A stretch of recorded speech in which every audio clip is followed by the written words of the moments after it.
Приветствую!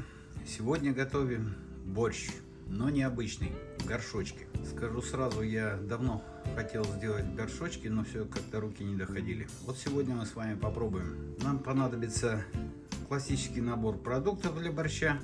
Из овощей у нас капуста, помидор, сельдерей, морковка, сладкие перцы, лук, укроп, зеленый лук, несколько долек чеснока, лавровый лист, приправки на ваш вкус, соль, также мясо курицы, картошка, свекла. У меня свекла вареная.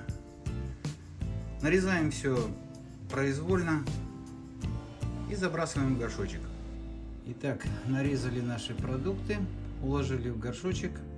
Должно быть половина горшочка нашей начинки, а половина воды. Добавляем приправки, подсаливаем и заливаем воду. Слегка перемешиваем и ставим в духовку 180-200 градусов на час. Итак, друзья, у нас прошел час. Смотрим, что у нас с борщом получилось. Осторожно. Крышка горячая, горшочек горячий. На первый взгляд, скажу я вам, вполне получилось. Будем пробовать. Ну что, друзья, что я могу сказать? В горшочке отличный борщ приготовился.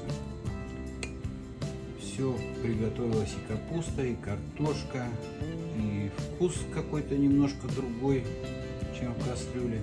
Очень советую. И заметьте, не надо стоять, помешивать, кашеварить.